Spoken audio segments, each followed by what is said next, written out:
Hello everyone, welcome back to our channel Maths Zone with PP. I am Sanjeev Kumar. Today I want to provide you quick revision notes of chapter 5, that is Principle of Inheritance and Variation of class 12 Biology. तो आज मैं आपको class 12 biology की chapter 5 जो principal of inheritance and variation है उसकी quick revision notes provide करता हूं। तो आइए स्टार्ट होते हैं अब। तो आइए अब हम स्टार्ट करते हैं। ये आपको क्विक रिवीजन नोट्स प्रोवाइड कर रहा हूँ क्लास 12 बायोलॉजी की जो चैप्टर 5 है, ये principal of inheritance and variations है। तो आइए देखते हैं। Genetics is the study of principles and mechanism of heredity and variations. तो जेनेटिक्स ये प्रिंसिपल और मैकेनिज्म हेरिडिटी और वेरिएशंस की है, जिसको हमारे साइंटिस्ट ग्रीगर जोहान मेंडल साहब ने दिया था और इसीलिए इन्हें फादर ऑफ जेनेटिक्स कहा जाता है। तो अब हम पॉइंट देखते हैं इसकी। इनहेरिटेंस, तो inheritance is the process by which characters are passed on from parent to progeny. कहने का मतलब हो गया इनहेरिटेंस वो प्रोसेस है जिसमें कि कैरेक्टर्स पेरेंट से प्रोजेनी तक पास आउट होती है। It is the basis of heredity, ये हेरिडिटी की बेसिस कहलाती है। अब नेक्स्ट पॉइंट वेरिएशन, तो variation is the degree by which progeny differs from their parents. Variations में B in term of morphology, physiology, cytology and behavioristic traits of individual belonging to the same species। कहने का मतलब हो गया कि variation हम उस डिग्री को कहते हैं प्रोजेनी की जो डिफर करती है अपने पेरेंट से, और वेरिएशन को हम मॉर्फोलॉजी और फिजियोलॉजी, साइटोलॉजी और बिहेवियरिस्टिक ट्रेट्स के रूप में जानते हैं सेम स्पीसीज की। अब हम variation arise due to, variation क्यों अराइज होता है वो कारण जानते हैं। तो रीशफलिंग ऑफ जीन्स यानी क्रोमोसोम्स की रीशफलिंग होने से होती है। दूसरी पॉइंट क्रॉसिंग ओवर और रिकम्बिनेशन, ये क्रॉसिंग ओवर या रिकम्बिनेशन से होती है। तीसरी point mutation and effect of environment, mutation और इफेक्ट ऑफ इन्वायरमेंट से होता है। अब हम देखते हैं मेंडल्स लॉ ऑफ इनहेरिटेंस। तो Mendel conducted hybridisation experiments on garden pea, जिसे हम पाइसम सेटाइवम बोलते हैं, फॉर 7 years। इन्होंने 7 साल तक एक्सपेरिमेंट की थी। Propose the law of inheritance in living organism, और उसके बाद ये लॉ ऑफ इनहेरिटेंस उन्होंने लिविंग ऑर्गेनिज्म में जो होती है उसे प्रपोज किया था। अब selection of pea plant, pea plant की सिलेक्शन हम देखते हैं। The main reason for adopting garden pea, ये जो मेन रीजन थी गार्डन पी को अडॉप्ट करने की, उसकी वजह है जो पाइसम सेटाइवम कही जाती है for experiment by Mendel's were. उसका मेन रीजन क्या था ये मैं बताता हूँ। तो pea has many distinct contrasting characters, pea में बहुत सारी डिस्टिंक्ट कॉन्ट्रास्टिंग कैरेक्टर्स पाए जाते हैं। Life span of pea plant is short, और लाइफ स्पैन पी प्लांट की शॉर्ट होती है। Flowers show self pollination, flowers में सेल्फ पॉलिनेशन हो जाती है। Reproductive whorl being enclosed by corolla, इसमें रिप्रोडक्टिव वर्ल्ड जो होती है वो एनक्लोज होती है कोरोला के द्वारा। अब next point, it is easy to artificially cross pollinate the pea flowers, ये आसान होती है आर्टिफिशियली क्रॉस पॉलिनेशन करवाने में पी फ्लावर्स में। The hybrids thus produced were fertile, और इससे जो हाइब्रिड प्रोड्यूस होती है वो फर्टाइल होती है। अब हम वर्किंग मेथड देखते हैं। तो Mendel success was also due to the meticulous planning and method of work. तो मेंडल के जो सक्सेसफुल रहे हैं वो मेटिकुलस प्लानिंग और मेथड ऑफ वर्क पर वो हम देखते हैं। तो he studied only one character at a time, उन्होंने एक ही कैरेक्टर का स्टडी किया एक समय में। He used all available techniques to avoid cross pollination by undesirable pollen grains, यानी वो यूज किए जो उपलब्ध टेक्निक थी उसमें क्रॉस पॉलिनेशन की अनडिजायरेबल पोलन ग्रेन्स की। Next point, he applied mathematics and statistics to analyse the result obtained by him, उन्होंने मैथमेटिक्स और स्टैटिस्टिक्स का भी यूज किया एनालाइज करने में जो रिजल्ट आई उसकी। Mendel selected 7 contrasting characters of garden pea for his hybridisation experiment. Mendel साहब ने 7 कंट्रास्टिंग कैरेक्टर्स लिया था गार्डन पी की हाइब्रिडाइजेशन एक्सपेरिमेंट के लिए। अब है contrasting character studied by Mendel in pea. वो जो कंट्रास्टिंग कैरेक्टर्स थी मेंडल ने जो पी प्लांट में देखा वो मैं दिखाता हूँ। तो यहाँ कैरेक्टर्स है स्टेम हाइट, ये टॉल और ड्वार्फ लिया, और इधर हम कंट्रास्टिंग कैरेक्टर देख रहे हैं। तो स्टेम की हाइट, टॉल एंड ड्वार्फ। फिर फ्लावर कलर इन्होंने वायलेट एंड व्हाइट लिया था। फ्लावर पोजीशन एक्सियल और टर्मिनल लिया था। पोट शेप इनफ्लेटेड और कंस्ट्रिक्टेड लिया था, और पोट कलर ग्रीन और येलो लिया था, और सीड शेप राउंड और रिंकल्ड लिया था, और सीड कलर येलो और ग्रीन लिया था।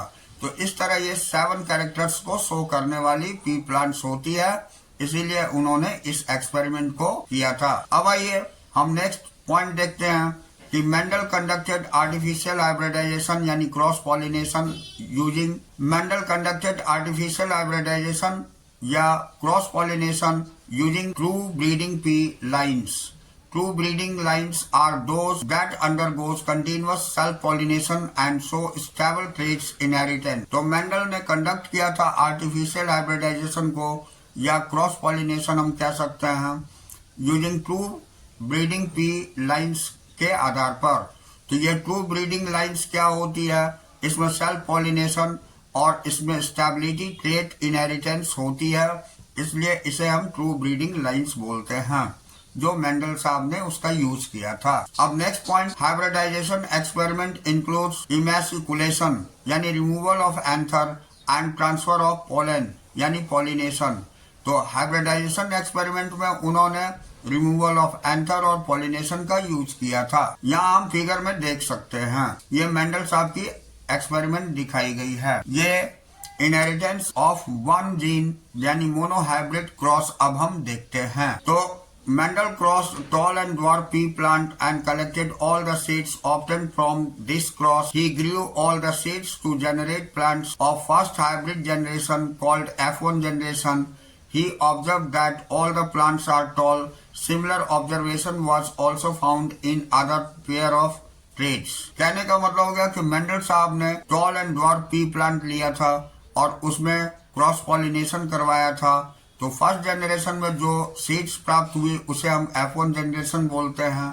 उसमें देखा गया कि सारे प्लांट टॉल हो गए, और इसी तरह की सिमिलर ऑब्जर्वेशन जो है उन्होंने अदर पेयर ऑफ ट्रेट्स में भी देखा। अब Mendel self pollination of F1 plant and found that F2 generation some plants are also dwarf. The proportion of dwarf plant is 1/4 and tall plant 3/4। तो Mendel साहब ने जो सेल्फ पॉलिनेटेड F1 प्लांट्स थी उसको फिर से शो किया, और उसमें F2 जनरेशन में उन्होंने देखा कि कुछ प्लांट ड्वार्फ हो गए, और उसकी रेशियो 1/4 थी ड्वार्फ प्लांट की, और टॉल प्लांट की 3/4 थी, 1:3 में थी। अब यहाँ देखिए फिगर से हमें ये क्लियर होती है, ये पी जीनोटाइप में है। ये प्योर टॉल प्लांट को कैपिटल टीटी से एक्सप्रेस किया उन्होंने, और प्योर ड्वार्फ प्लांट को स्मॉल टीटी से। जब टाइप ऑफ गैमेट्स इसमें बनी तो कैपिटल टी यहाँ प्योर टॉल की तरफ बनी, और ये स्मॉल टी प्योर ड्वार्फ की तरफ। अब F1 जनरेशन में मोनोहाइब्रिड जब हुआ तो इसमें ये जायगोट फॉर्मेशन टीटी के रूप में हो गया, ये हाइब्रिड टॉल हो गई। और उसके बाद इसका types of gametes bye F1, इसका गैमेट्स जो हुआ ये टी और capital T and small T हुआ, जिसको हम सेल्फ पॉलिनेशन यानी इनब्रीडिंग के द्वारा हुआ।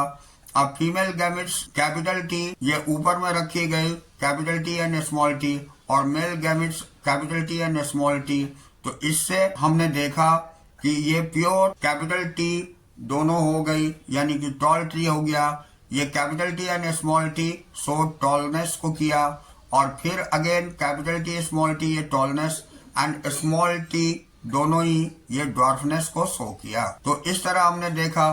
अब F2 जनरेशन में फिनोटाइप में रेशियो ये 3:1 हो गई, यानी 75% टॉल प्लांट हुई, जबकि 25% ड्वार्फ प्लांट हुई। अब जीनोटाइप रेशियो में इन्होंने देखा प्योर टॉल एक थी और हाइब्रिड टॉल 2 थी और प्योर ड्वार्फ 1 थी, यानी 1:2:1 हो गई।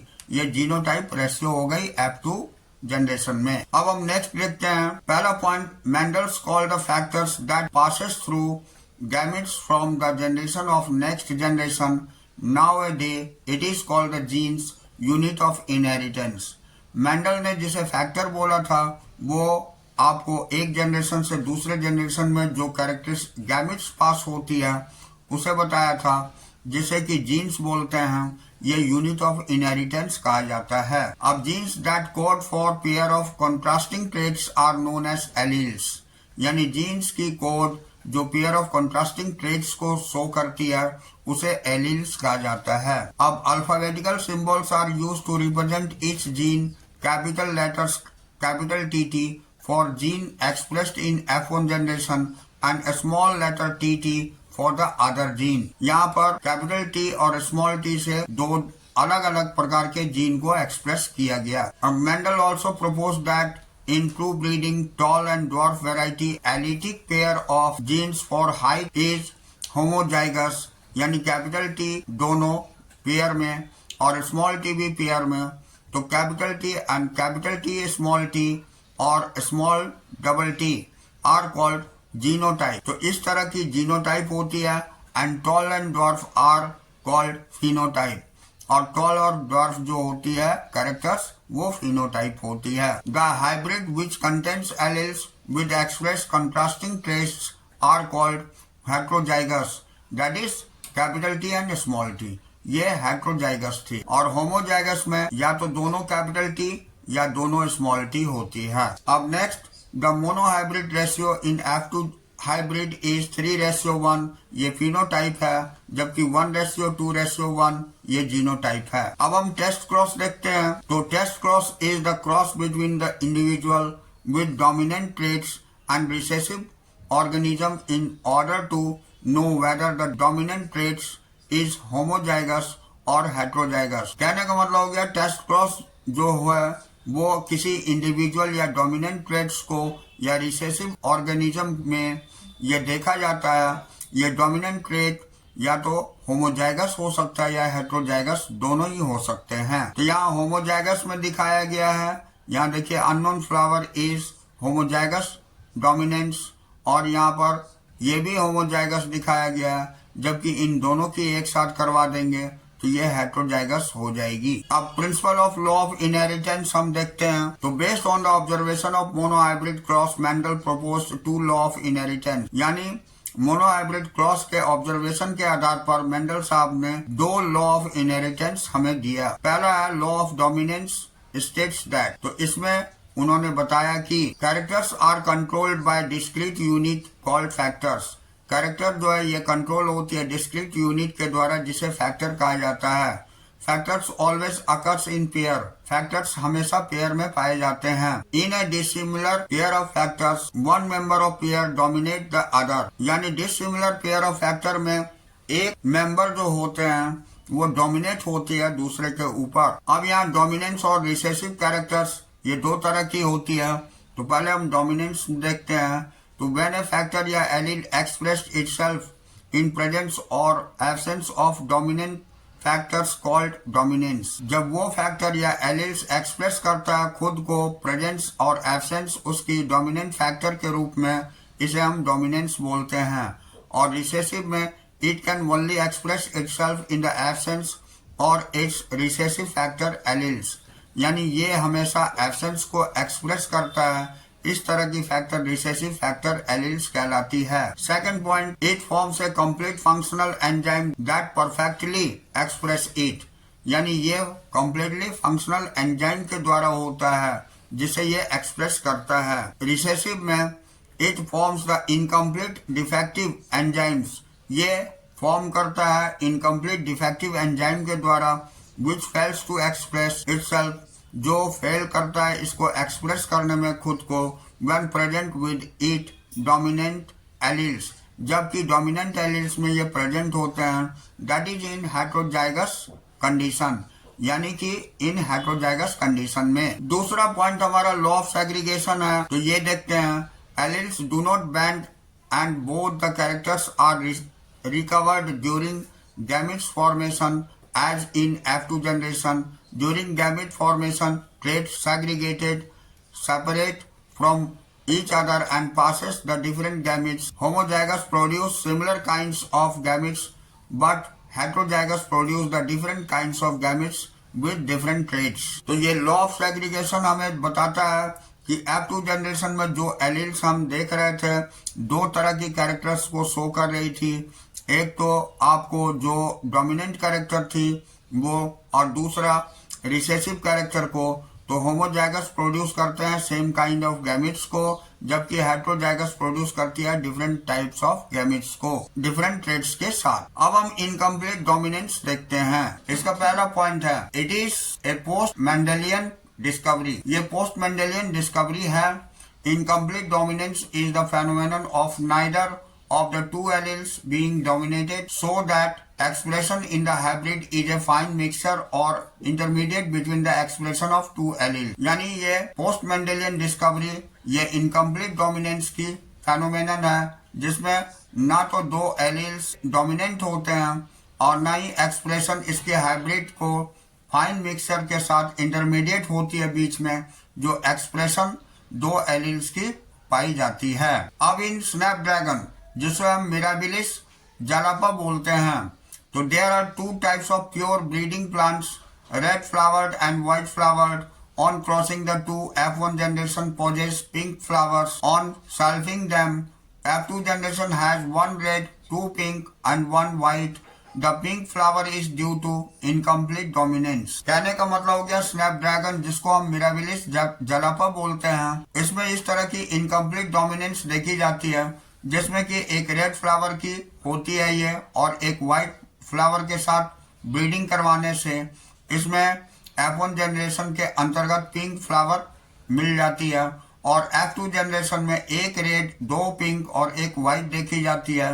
यहाँ पिंक फ्लावर जो है ये इनकम्प्लीट डोमिनेंस है, जो कि यहाँ दिखाई गई है इस फ्लो चार्ट के द्वारा, इस डायग्राम के द्वारा। तो आइए अब हम नेक्स्ट देखते हैं कोडोमिनेंस। तो कोडोमिनेंस की first point, it is the phenomenon of two alleles lacking dominance recessive relationships and both expressing themselves in the organism. कहने का मतलब हो गया कि ये एक ऐसा फेनोमेनन है दो एलील्स की जिसमें डोमिनेंस और रिसेसिव रिलेशनशिप की कमी होती है, जो एक्सप्रेस करता है ऑर्गेनिज्म को खुद ही।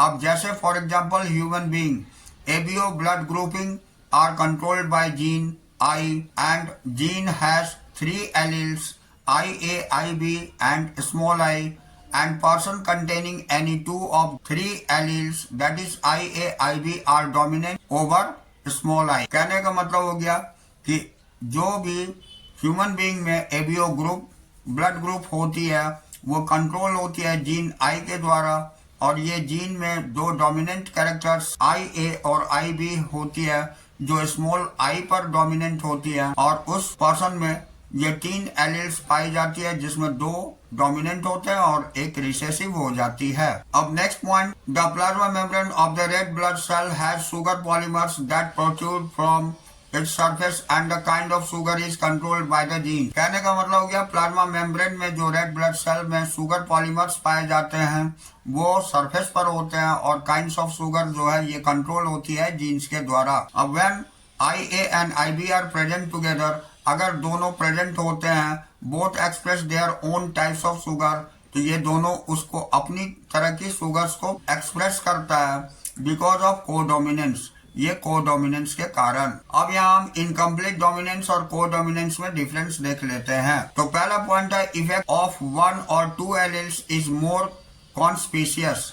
यहाँ एक या दो एलील्स की जो आपको इफेक्ट होती है वो कॉन्स्पिशियस होती है, जबकि कोडोमिनेंस में इफेक्ट दोनों ही एलील्स का इक्वली कॉन्स्पिशियस होती है। दूसरा point, it produces a mixture of expression of 2 alleles. ये प्रोड्यूस करती है एक्सप्रेशन मिक्सचर 2 एलील्स की, जबकि there is no mixing of effect of the 2 alleles, जबकि इसमें मिक्सिंग ऑफ इफेक्ट जो है ये 2 एलील्स की नहीं होती है कोडोमिनेंस में। अब तीसरा पॉइंट है, the F1 does not resemble either of the parents. ये F1 जो है रिजेंबल नहीं करता है पेरेंट्स के साथ, जबकि इसमें कोडोमिनेंस में F1 रिजेंबल करता है बोथ द पेरेंट्स, दोनों ही पेरेंट्स को। एग्जाम्पल इसकी हम देखते हैं flower colour in dog flower, और इसमें example ABO grouping in humans है। अब हम मल्टीपल एलील्स देखते हैं, तो there are multiple forms of Mendelian factors. अब हम मल्टीपल एलील्स देखते हैं, तो they are multiple form of Mendelian factors और genes which occurs on the same gene locus distributed in different organism in the gene pool, with the organism carrying only 2 alleles and gametes only 1 allele. Abio group blood grouping also providing a good example of multiple alleles। तो ये हमने multiple alleles में देखा। अब हम आते हैं inheritance of 2 jeans, जिसको हम डाईहाइब्रिड क्रॉस बोलते हैं। अब इसके बारे में डिटेल देखते हैं। तो a cross made to study simultaneous inheritance of 2 pairs of Mendelian factors of genes. ये क्रॉस जो साइमल्टेनियस इनहेरिटेंस की 2 पेयर मेंडेलियन फैक्टर्स की जीन्स में होती है, उसे हम डाईहाइब्रिड क्रॉस बोलते हैं। अब हम देखते हैं इसमें law of independent assortment. The law states that when 2 pairs of traits are combined in a hybrid, segregation of one pair of character is independent of the other pair of characters. In dihybrid cross, 2 new combinations, round green or wrinkled yellow, are formed due to independent assortment of traits of 4 seeds shape, that is round, wrinkled, and seed color, that is yellow and green. तो इसमें law of independent assortment में ये law 2 pair of traits को लेकर के combine करके hybrid की बनाई गई है। हाइब्रिड में ये segregation of 1 pair of character को दिखाया गया, ये इंडिपेंडेंट होते हैं दूसरे पेयर ऑफ कैरेक्टर से। और डाई हाइब्रिड क्रॉस में 2 न्यू कॉम्बिनेशन होती है, वो राउंड ग्रीन और रिंकल्ड येलो के अंतर्गत होती है, जो बनती है इंडिपेंडेंट असॉर्टमेंट ऑफ ट्रेट्स के द्वारा, जिसमें सीड शेप होती है राउंड और रिंकल, और सीड की कलर होती है येलो एंड ग्रीन। यहाँ 2 कैरेक्टरिस्टिक्स लेकर के करते हैं, और इसे ही हम डाईहाइब्रिड क्रॉस कहते हैं। इसमें दिखाई गई है ये पी जनरेशन में ये राउंड और येलो ले लिया गया कैरेक्टर्स, जिसमें राउंड को कैपिटल R से दोनों को दिखाया गया है और येलो को कैपिटल Y से दिखाया गया है, जबकि रिंकल्ड को स्मॉल r से रिप्रेजेंट करी गई है, जबकि ग्रीन को स्मॉल y से रिप्रेजेंट करी गई है। और इसमें गैमेट फॉर्मेशन जो होती है कैपिटल R कैपिटल Y हो जाती है राउंड येलो में, और जबकि रिंकल्ड ग्रीन में ये गैमेट्स जो है ये स्मॉल r स्मॉल y से रिप्रेजेंट होती है। और क्रॉस करवाने के बाद इसमें जो प्रोडक्ट होती है F1 जनरेशन में वो राउंड और येलो हो जाती है, यानी capital R small r capital Y small y। अब इसमें सेल्फिंग यानी सेल्फ पॉलिनेशन होने से इसमें ये दिखाई गई है, ये कैरेक्टरिस्टिक्स हम गैमेट्स मेल गैमेट्स की ले लेते हैं, ये फीमेल गैमेट्स की ले लेते हैं, ये फीमेल गैमेट्स की है, ये मेल गैमेट्स। और इस कैरेक्टरिस्टिक्स के आधार पर जो शो करी गई है, इसमें हम रेशियो देखते हैं फिनोटाइप में, राउंड येलो 9 हो जाती है, और राउंड ग्रीन 3 की रेशियो में रहती है, और रिंकल्ड येलो 3 की रेशियो में रहती है, जबकि रिंकल्ड ग्रीन 1 की रेशियो में रहती है। इस तरह ये रेशियो 9:3:3:1 की हो जाती है फिनोटाइपिक रेशियो, ये डाईहाइब्रिड में। अब हम आगे पॉइंट देखते हैं। The ratio 9:3:3:1 can be derived from the combination series 3 yellow 1 green with 3 round or 1 wrinkled.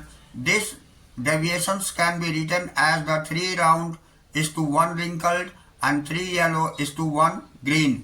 That is equal to 9 round yellow and 3 wrinkled yellow and 3 round green और 1 wrinkled green, जो कि मैं पहले एक्सप्रेस कर चुका हूँ। अब हम क्रोमोजोमल थ्योरी ऑफ इनहेरिटेंस देखते हैं। तो यहाँ देखिए chromosomes as well as gene both occurs in pair. जैसा कि हम देखते हैं कि क्रोमोजोम और जीन दोनों ही पेयर में होते हैं। The 2 alleles of a gene pair are located on the same locus on homologous chromosomes, यानी 2 एलील्स या 2 पेयर ऑफ जीन्स जो है ये लोकेटेड होता है सेम लोकस पर होमोलोगस क्रोमोजोम के अंतर्गत। अब Sutton and Boveri argued that the pairing of and separation of a pair of chromosomes would lead the segregation of pair of factors that is gene they carried। यानी Sutton और ब्रोवरी ने ये बात को बताई थी कि पेयर ऑफ सेग्रीगेशन जो होती है ये पेयर ऑफ क्रोमोजोम का लीड करती है segregation of pair of factors पर जो जीन पर यही कैरी करता है। अब Sutton united the knowledge of chromosomal segregation and Mendelian principles and called on the chromosomal theory of inheritance। Sutton जो है ये यूनाइटेड हुए नॉलेज ऑफ क्रोमोजोमल सेग्रीगेशन का मेंडल के द्वारा जो प्रिंसिपल दिया गया था इनके साथ, एंड इसी को हम क्रोमोजोमल थ्योरी ऑफ इनहेरिटेंस बोलते हैं। यहाँ हमें डायग्राम में शो करी गई है, ये G1 है, ये G2 में ये बाइवेलेंट हो जाती है और मियोसिस फर्स्ट में ये एनाफेज में आप देख रहे हैं कि ये दोनों पेयर बन जाते हैं और मियोसिस सेकंड में ये हैप्लॉइड हो जाने के बाद जर्म सेल में ये बन जाती है क्रोमोजोम्स की। तो meiosis and germ cell formation in a cell with 4 chromosomes ये हमने दिखाया। अब हम लिंकेज एंड रिकॉम्बिनेशन देखते हैं। इसमें फर्स्ट पॉइंट है when 2 genes in a hybrid cross were situated on the same chromosome the proportion of parental gene combination was much higher than the non-parental type। Morgan attributed this due to the physical association or the linkage of 2 genes and coined the linkage to describe the physical association of genes on the same chromosome। कहने का मतलब ये हो गया कि जब 2 jeans dihybrid cross में situated होते हैं सेम क्रोमोजोम पर और प्रोपोर्शन ये पेरेंटल जीन कॉम्बिनेशन की थोड़ी ज्यादा हो जाती है नॉन पेरेंटल टाइप से। अब मॉर्गन इसे एट्रीब्यूट किए ड्यू टू फिजिकल एसोसिएशन के कारण, और लिंकेज 2 जीन्स की जो होती है इसे ही हम लिंकेज बोलते हैं, और जो डिस्क्राइब करती है फिजिकल एसोसिएशन जीन्स की और सेम क्रोमोजोम पर। अब next point, the generation of non parental gene combination during dihybrid cross is called recombination. यानी जनरेशन जो होती है नॉन पेरेंटल जीन कॉम्बिनेशन की डायहाइब्रिड क्रॉस के दरमियान इसे हम रिकॉम्बिनेशन बोलते हैं।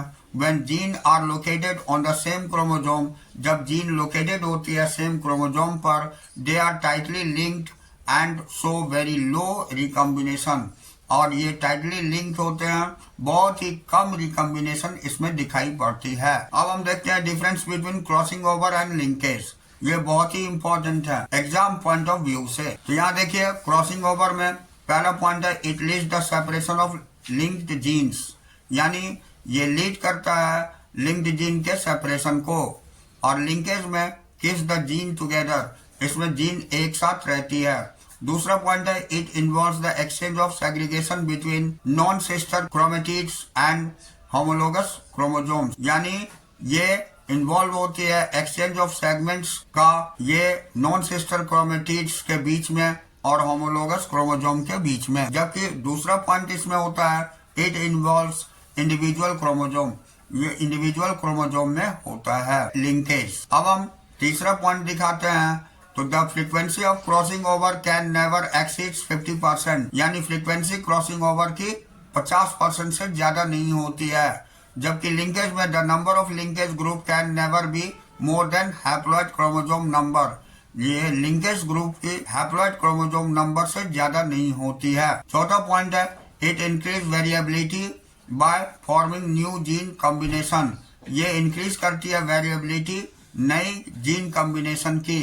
अब इट रिड्यूसेस वेरिएबिलिटी, ये रिड्यूस करती है वेरिएबिलिटी को। अब हम सेक्स डिटर्मिनेशन देखते हैं। Henking in 1891 observed A trace of specific nuclear structure in few insects. He also observed that the specific nuclear structure is located on 50% of sperm only. He called the X body. He was not able to explain its significance.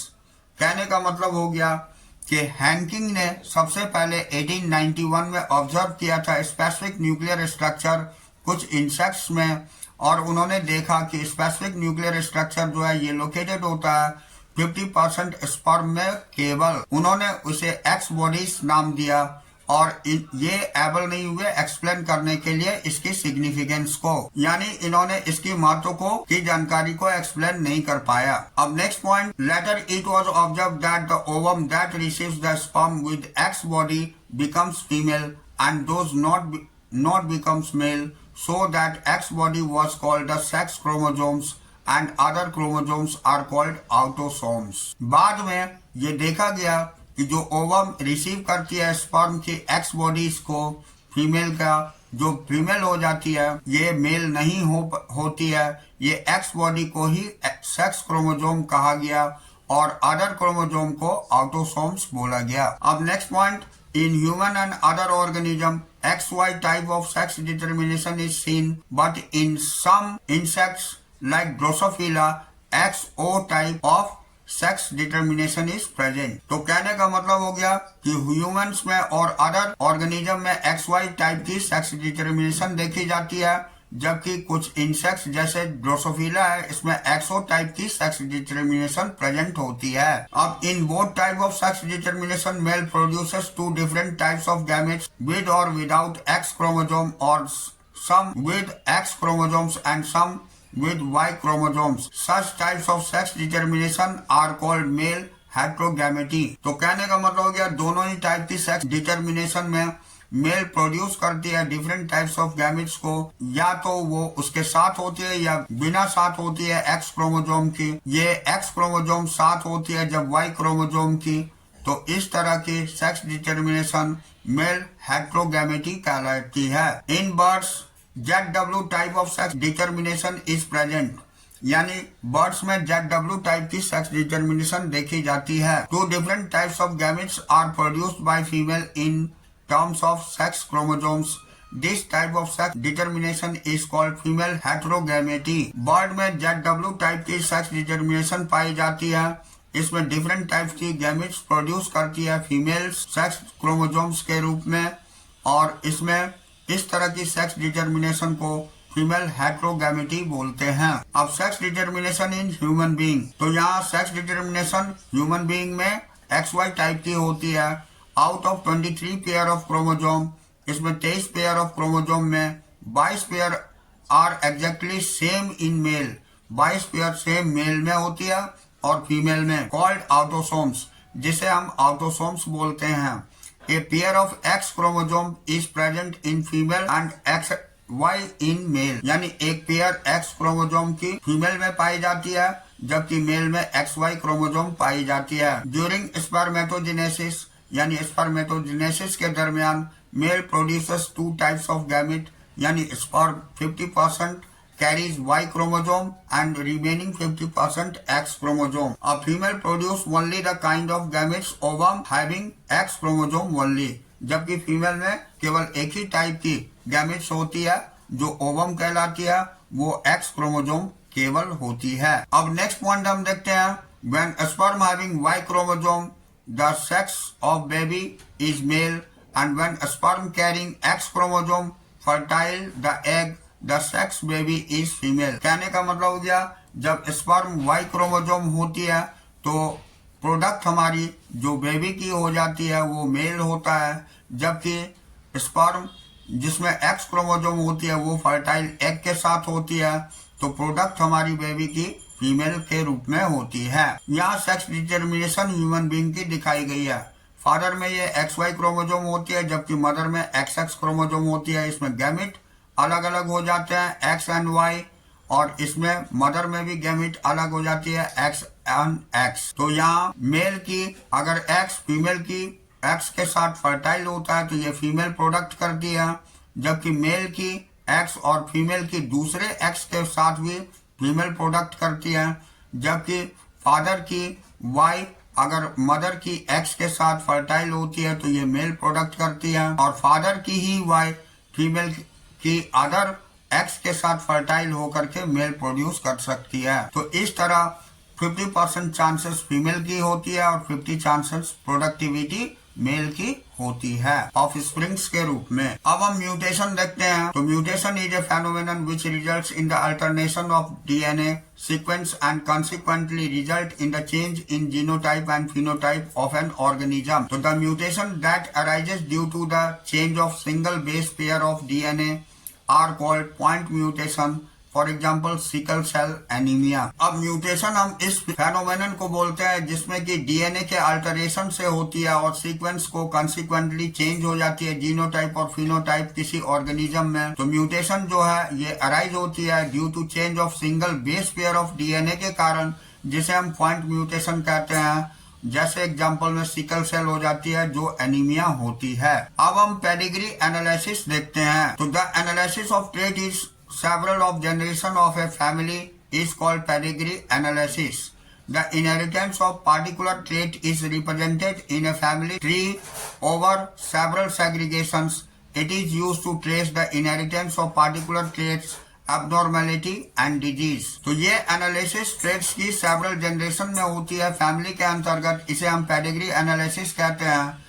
ये inheritance particular trait के represent करने के लिए family के अंतर्गत family tree में several generations में होती है।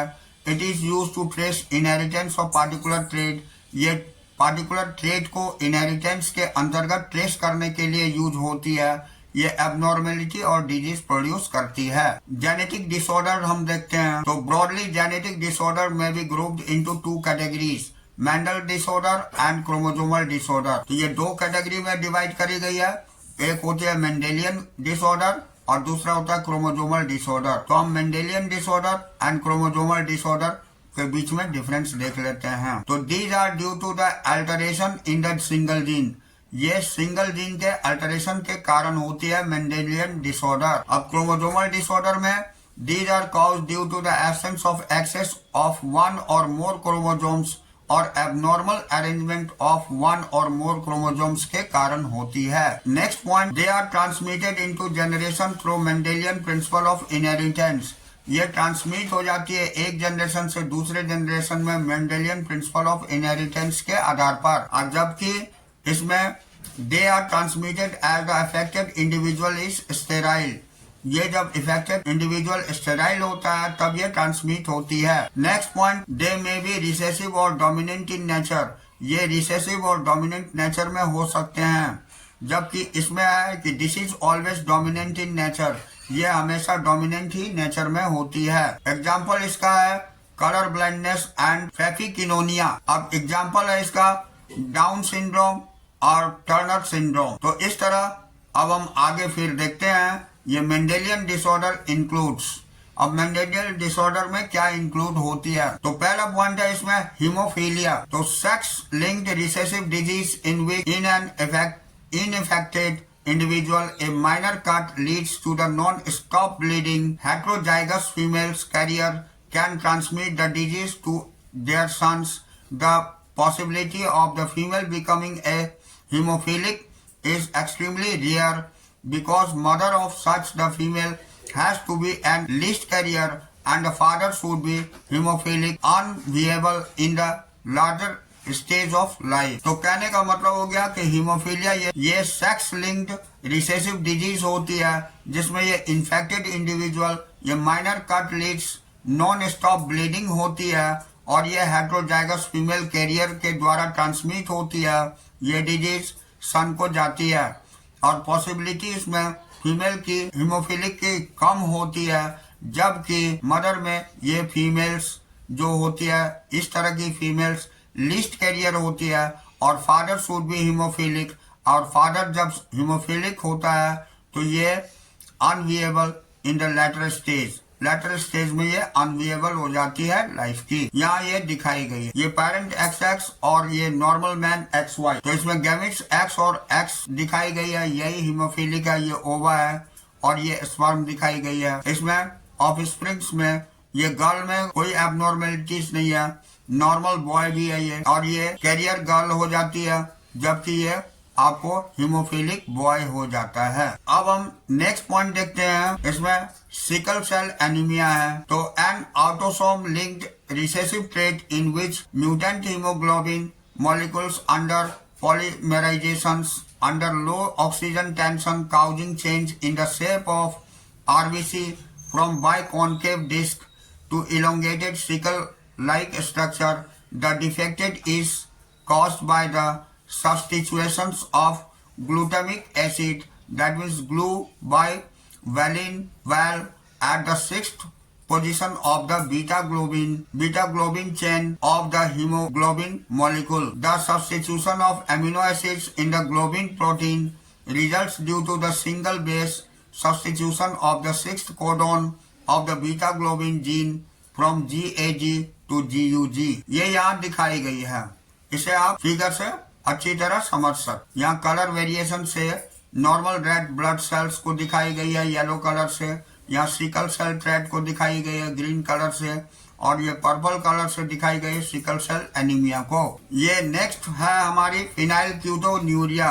तो inborn error of metabolism inherited as autosomal recessive traits, the affected individuals lack of enzymes that converts the amino acids phenylalanine and tyrosine. As a result, this phenylalanine is accumulated and converted the phenylpyruvic acid and other derivatives that results into mental retardation. तो ये phenylalanine के द्वारा होती है और इसके result में ये मेंटल रिटार्डेशन होने की चांसेस होती है। तो ये फिनाइलकीटोन्यूरिया कहलाती है, इस तरह की डिजीज। अब हम क्रोमोसोमल डिसऑर्डर देखते हैं। तो failure of segregation of chromatids during cell division results in loss और gain of chromosomes are called aneuploidy. कहने का मतलब हो गया कि अब क्रोमेटिड्स की सेग्रीगेशन में फेलियर अगर हो जाती है सेल डिवीजन के दरमियान, तो या तो लॉस या गेन क्रोमोसोम्स की हो जाती है, इसे हम एन्यूप्लॉइडी बोलते हैं। The failure of cytokinesis leads to the two sets of chromosomes called polyploidy. और फेलियर अगर साइटोकाइनेसिस की हो जाती है, इसमें दो सेट्स में क्रोमोसोम की, इसको हम पॉलीप्टाइडी बोलते हैं। अब down syndrome is the presence of additional copy of chromosome number 21. The effective individual is short saturated and small rounded head, ये furrowed tongue and partially opened mouth. Mental development is retarded. तो down syndrome में ये नीचे दिए गए सारे characteristics दिखाई देते हैं। नेक्स्ट वन देखते हैं, ये क्लीन फ्लैटर सिंड्रोम है। तो due to presence of additional copy of X chromosome यानी XXY, such persons have overall masculine development. However, the feminine development of breast, that is gynecomastia, is also expressed. They are sterile. तो इस तरह की अगर characteristics देखी जाती है तो इसको हम क्लीन फैटर सिंड्रोम बोलते हैं और ये स्टेराइल होती है। अब हम टर्नर सिंड्रोम देखते हैं। तो cause due to the absence of one of the X chromosomes 45 with XO, such females are sterile as ovary and reduminatory. This lack of secondary sexual character, इसमें सेकेंडरी सेक्सुअल कैरेक्टर की कमी पाई जाती है जो कि यहाँ दिखाई गई है। तो इस तरह यहाँ हमारी ये चैप्टर फिनिश होती है। तो next day we will meet again on the next class.